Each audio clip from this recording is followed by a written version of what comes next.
Hello, everyone. I'm Robyn Grable, the founder of Talents Ascend and the Ascend Collective, and your host for Ascending Beyond Barriers. Welcome. Ascending Beyond Barriers is an inspiring podcast dedicated to showcasing the remarkable journeys of small business founders who have faced and overcome significant challenges on their path to success. Each episode delves into the personal stories of entrepreneurs from diverse backgrounds, highlighting their unique experiences, struggles, and triumphs.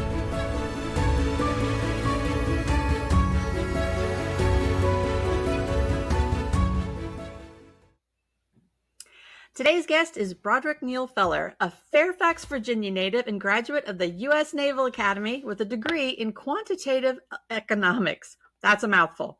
After serving for 8 years in the submarine community, Broderick transitioned to entrepreneurship, co-founding Jammin Together, a platform that connects local musicians with small to medium-sized venues to book and promote live shows. Now he's making an impact in the sports world as the director of commercial sales for Old Glory DC Rugby.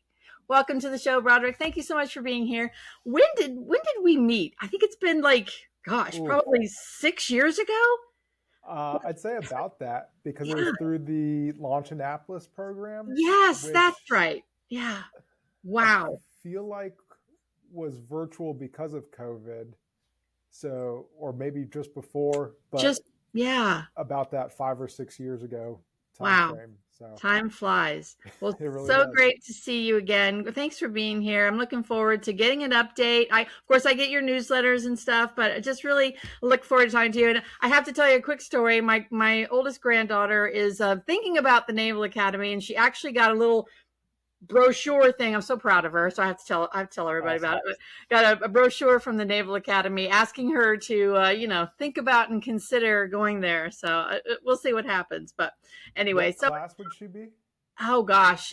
So she will graduate high school in 3 years. So yeah, she's got a couple of years to go. Not enough for me to not miss her, but yeah. So we'll see what happens. She's got the world at her fingertips because she's just so smart and so talented, but we'll see what happens. Anyway, Naval Academy, go Navy, love it. So let's start there though. What made you decide to go into the Naval Academy? So to be honest, I was playing rugby in high school and we had a good team at Gonzaga in DC, and we would have a summer camp every summer where you were pretty much expected to go if you wanted to start that upcoming season. Sure. And the guest coach for that summer camp was Navy's head coach, Mike Flanagan at the time.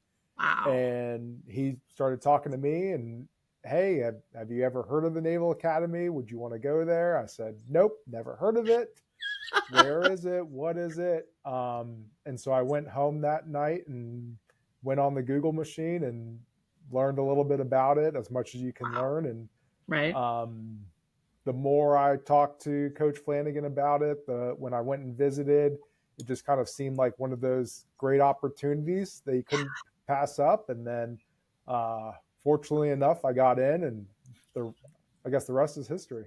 Yeah, because now you're full circle working within the rugby world again. We'll get to that in a second. But was there military in your family? Was that even a consideration of going into the military? Nope, not even a little bit. Wow, yeah, that's amazing. Well, thank you for that, and it's an honor to know you. So thank you for that. So all right, so you started Jammin Together while still on active duty, if I remember correctly. Correct. So tell us about that. You're in the Navy, you're active duty, and you want to be an entrepreneur. A lot of people want to go down that path. So kind of tell us about how you got started there and what that journey looked like. Yes. So I did my 5-year minimum commitment. I had a feeling that I was ready to get out, but I didn't really have any idea what I wanted to do. Okay. So I ended up going to my shore tour in my last 3 years on active duty at the Naval Academy. And so, yeah, we're really going through this whole full circle story. Yeah. And at that time, it was shortly after my parents' divorce and my dad had moved down to Florida from the DC area. and just being stationed in Seattle and on a submarine. So there's time zones, time underway, all sorts of things that kind of have a tendency that can fracture relationships back home. Sure. So there was nothing better than going on a 10-hour car ride with my younger brother to go see our dad for Christmas in December of 2019. Okay. And that was kind of the first time where my younger brother was like, so I tell all my friends you work on a submarine, but like, what does that actually mean? Right. Um, and, you know, in typical conversations with friends, you give the 30-second to 4-minute elevator pitch, but Yeah. you're on a 10-hour car ride, so you might as well give them the full 2-hour answer. Nice. Um, so got through all of that and kind of flipped the question on him because he was in college at the time.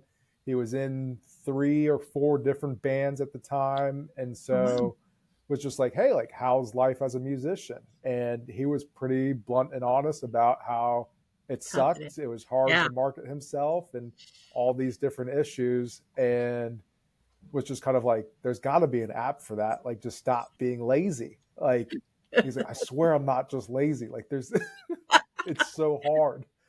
Um, so like it would kind of come up every time that he and I hung out over the next 8 to 9 months of like, so like, is there still not an app for that? Like, what's going on? So yeah, a long road trip with my brother is the origin story for Jammin Together. Nice. So, I mean, it is a great concept. And I think, and we'll get to the downside of being an entrepreneur is tough, so hard. It's probably as hard as being a musician trying to get gigs.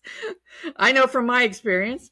But so Jamming Together, you've closed the business, correct? Correct. We have But closed the business what at a this great point. concept, though. Tell us about the, because it's matching almost like what Talents Ascend does from an employment and candidate skills matching perspective. It's you got a musician, you've got a venue that needs a musician, put the two together.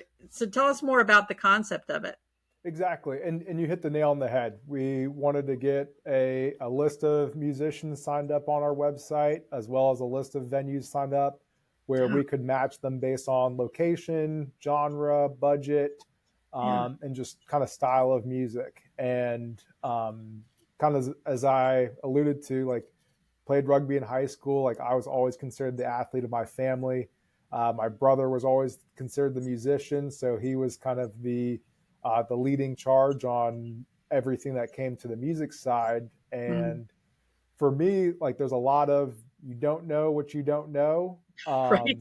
And so, like, having worked on a submarine, like, I never had to think about marketing, or I never had to think about like a financial projections or a budget. And I obviously never had to think about developing a website or the resources for that. Sure. So um, looking back now, it's kind of funny to laugh at, but like, my one of our first meetings with my brother and I were like, all right, we need to start with like the terms and conditions. Like, that's where we start. I'm like, that's like the last thing you do when you start a business. It's like, Right. there was no idea of like what a business model was or what a marketing plan is and anything Yeah. like that. So like, it was truly one of those things where like we were like trying to fly the ship as As you were we were building it. building it.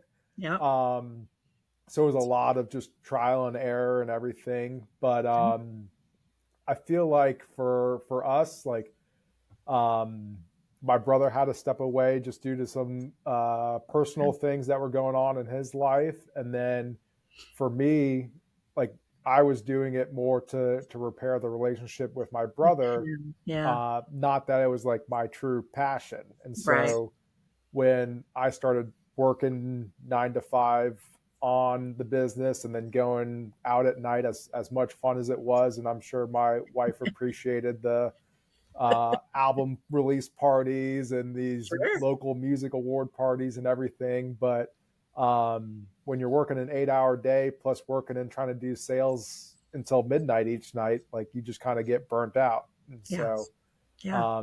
it just seemed like it was the best decision for both of us to step away. Yeah, no, great lessons in there. And really, and it, because all entrepreneurs go through this. It's like you Hmm. start with an idea and you have a passion for it, or you're helping somebody else build their passion. If they leave, then you're kind of stuck with, well, my why. Why am I doing this? Right. And it's hard to walk away. So tell us about, because I'm sure there's somebody out there, myself included, listening that would say, how do you walk away from something that you've built and you know it's the right thing, but how do you make that happen? How do you like kind of reconcile that? I think for me, I always made it a point to, at the end of each quarter, just kind of take a week and reflect and Okay. just use that milestone or timeline to Yeah. really take a step back and look at the business, because it is easy to get caught up in the day to day of what's going on. And I need to meet this metric and I need to do this. But Yeah. those quarterly step backs allowed me to really evaluate and be like, okay, how much growth did we really have over this last quarter? Yeah. um, what else is going on? And then you start having those conversations with people, and people are like, oh, like how's the business going? And you're like, oh, it's going great. And then 6 months later, how's the business going? Oh, it's going all right. And you start to like recognize that in Yeah. yourself a little bit. And sometimes it does take like those conversations with other people, Yeah. and those trusted close friends who are honest with you of, hey, like, Yeah. it's, you don't seem yourself. Like, are you sure like things are going Right. all right? So Yeah. I'm definitely very thankful of like my close support network for supporting each decision, whether it was starting the business or shutting Right. down the business, Yeah. and just like the flexibility that they were willing to have. But I think a lot of it is just talking through people and being honest with yourself of what you want your short term and long term goals to be like. And once things aren't aligning or going in the right direction, then some kind of course correction does need to happen. Yeah, absolutely. So a couple of other good points in there. You talk about, your 8 to 5 job, your family life, trying to run a small business. A lot of people say if you can keep a day job and build your business at the same time, that's the best way to do it. But I don't necessarily agree. At some point, something has to give. Like for me, I knew I was working a full-time job, still remote, working for a Fortune 500 company, great pay, but my heart was in what I'm doing now and the business that I wanted to build. And there became a balance of this side, and that paycheck just did not weigh enough of what I really wanted to do on this side. But you have to know that you have to make those decisions, and your family's got to be part of that conversation. Mentors have to be part of that conversation. You brought up a good point about having that network of people around you. Entrepreneurship can feel so lonely, like you're the only one making those decisions and you're the only one going through what you're going through. But it doesn't have to be. You definitely need those mentors. And great. So did you guys end up selling it, or just because it is really such a great concept? Yeah, we've done a lot with it. I have been in talks with a few people about Okay. buying the intellectual property and Yeah. everything. We'll see what turns out. If something Nice. does, great. If not, I do my best to look back at my time with Jammin Together, essentially as getting my MBA. Sure. There's no paper involved, but as I was saying earlier, like I do know what a marketing plan is. I know Right. about KPIs and all Yeah. those things that like you don't necessarily learn while like in the military. Right. And you've got now a plethora of other skills, which, we talk a lot about. People discount their experience and the things that they go through and how they're gaining skills from those things. Just because you didn't maybe accomplish something that you wanted to accomplish, you're still gaining from that experience. So good for you. Well, and hopefully, I mean, the your why in getting into it was to build your relationship with your brother, get that back. Certainly the military can create those divides for sure. I remember being in the Navy, and well, I was in the Navy a long time ago when there weren't there wasn't internet, there weren't cell phones. Talk about divides. I mean, I Mm-hmm. hardly got to talk to my family when I was overseas. So big difference. But hopefully that's still continuing, and you're able to still have that as your accomplishment. But all right, you're in now the world of rugby. You're back full circle from Yep. high school, Naval Academy, rugby. Tell us about that. Yep. So I've always been a fan of rugby. Like I said, started playing in high school, and I've been very fortunate where my high school team, every spring break, we would do a tour out of the country. So even in high school, I was fortunate enough to play in Argentina, Uruguay, France, and Spain. Nice. And since then, when I was in the Navy, got to do a tour to New Zealand. And so rugby's just brought a lot of life and joy to me. A lot of my best friends are people who I've played rugby with. And so it's just kind of something that I've kept up with over the last almost 20 years. Wow. And really, I just attended an Old Glory game at the end of last season. And the rugby community is very unique. And rugby is a unique sport in It itself is. where a lot of people say it's football without pads, but after you beat up on each other, you're more likely to have a beer and a meal and get to know the other team and become friends afterwards. Nice. So for me, like I can pretty much go to any rugby event, not knowing anyone or who's going to be there, and run into a dozen friends. Wow. So I just went That's to this awesome. game by myself, ran into a bunch of friends, ran into someone who I didn't realize was working for the team at the time. He introduced me to the owners and the GM, and we all just kind of started talking. And then the next thing I knew, I had a job interview like a few weeks later. So, Nice. yeah. That's amazing. And again, more good points in there. I got to point out because there's a lot of people think networking is horrible. They don't like it. People think going to things events by themselves, and trying to meet people is horrible. But you never know who you're going to meet or who those the connections are and what it's going to lead to. So good for you. Wow. Yeah. And do explain rugby because okay, I know the word rugby and I know it has something to do with sports, but no idea. I'm one of those that's like, is it football? Is it, what is it? It is a fascinating game. And I love it because you have 15 players on 15 players, and Wow. you have some bigger guys who are a little bit like your offensive linemen in football, where Okay. they're helping protect the ball, and then you have your fast, speedy guys who move the ball and run Okay. different plays and just try to find a mismatch. But it's really a fun, dynamic game, and one of the reasons why I started skipping football practice to go to rugby practice in high school is that um, in rugby, it's the players on the field who are making all the decisions. You're not waiting for a play to be called in or anything. So it's like Okay. the most elegantly violent chess match that I could think of. Okay. All right. Excellent. So I want to, we're getting to be close on time here, but I want to talk about, Naval Academy, submarines, rugby, where like you just talked about 15 on 15, no one else really making the decisions. The team is making the decisions on a submarine. I mean, the team works together because one person makes a mistake and, devastation can happen. Mhm. What would your advice be for entrepreneurs that are looking to get into business? All the lessons that you've learned from either being on a submarine, playing rugby, etc. What would your best advice be for them? That's a very hard question. I I have to look at two things. When I was working on the submarine, I reached out to a mentor. I was trying to figure out my own transition, and he started talking about how being on a submarine, you're very much an entrepreneur in a hierarchy structure.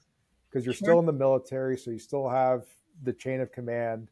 Right. But when you are out at sea, your goal is to stay out at sea. So if something goes wonky or you need to figure out Yeah, a problem, it's that's the people figuring it out. You can't exactly. just go home and get a part because now the mission's over. Right. And when I was working at the academy, I felt like I had a lot of midshipmen who would come into my office and be like, "Sir, I just don't get it." I'm like, "Oh, what's today's problem? What do you need to talk through?" And they'd be like, "I'm really deciding between should I go Marine Corps or should I go submarines?" But like, Mm, they're the most opposite things. right. And yes, on the surface, they're very opposite. Yeah.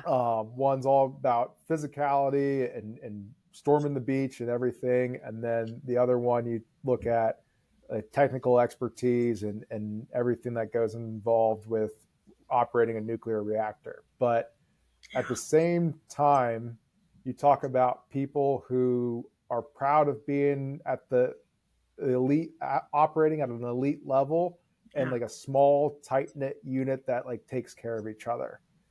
And so it's very easy, I think, for people to look at surface level similarities or differences.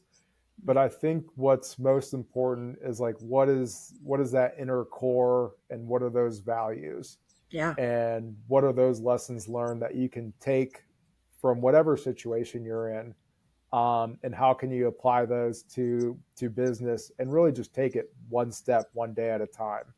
Yeah. um, I know when I was on active duty, everyone was like, just take it one duty station at a time. If you're happy, keep doing it. Yeah. If you're not happy, maybe it's time to do something different. And Yeah. so I think that can just be applied to so much of life.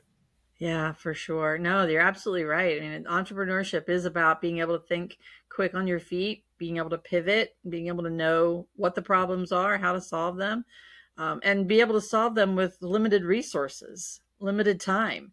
And you're out to sea, and you can't just call up Uber Eats, kind of thing. No, You Amazon know? doesn't deliver that far. They do not.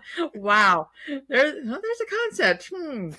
No, not for me anyway. Wow. So I guess let's flip it over too, because you've been an entrepreneur. You've worked with musicians who have lots of skills. You've worked with small venues, getting those connections. You've been, like I said, entrepreneur. How do you now you work for the rugby team? What would you tell employers, small businesses, about hiring people who have a sports background because team skills are important and people that have a military background? What would your advice be to small businesses looking for that talent? My what I would say is if you're looking at someone who is able to operate under uh, high pressure situation, then those are the type of people that you want to look for. Right? Yeah. Obviously, when I was on the submarine, a high pressure situation was fire, flooding, or a nuclear incident, Yeah. which thankfully only one of those things happened.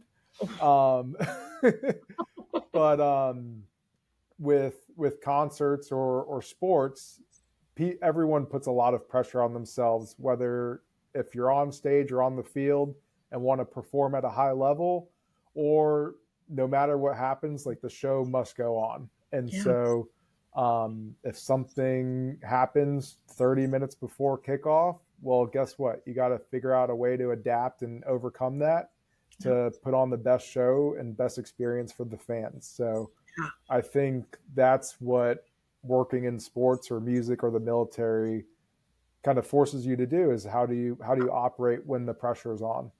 Yeah, for sure. No, all great. And again, people take those things for granted. They don't really determine. And that's why we love what we do at Talents Ascend, because we help people see you have a lot more skills in your experience than you give yourself credit for. And small businesses need those type of skills, that adaptability, that resilience, that resourcefulness, all of those things. So awesome. All right. Well, as we close out here in the last minute, tell us what's the future. You've got a great job at rugby. You're going to be there forever. You got other entrepreneurial aspirations. What's the future hold for Broderick? We'll see. I know that my recently married wife, as of last June, we're expecting with our first on the way. Yay! So Congratulations. That thank you is so much. awesome. When is it due? Middle of June. So Nice. Oh, perfectly timed congratulations. up with the end of rugby season. Oh, perfect. That's perfect. Oh, congratulations. Do you know what it is? No, we're waiting to find out. Be So surprised.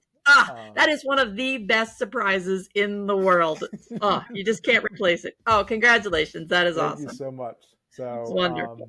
yeah, we're like I said earlier, we're just going to kind of take it one step at a time, and as long as we're both happy in the area and close to my family, then we'll keep working in rugby and growing the game as much as possible. Awesome. All right, Broderick. Well, thanks so much for being here and sharing your story. So happy to hear that things are working out and just doing great things. So thanks again. Great to see you again. And we'll look forward to hearing about the baby news. Thank you so much, Robyn. It's been a pleasure.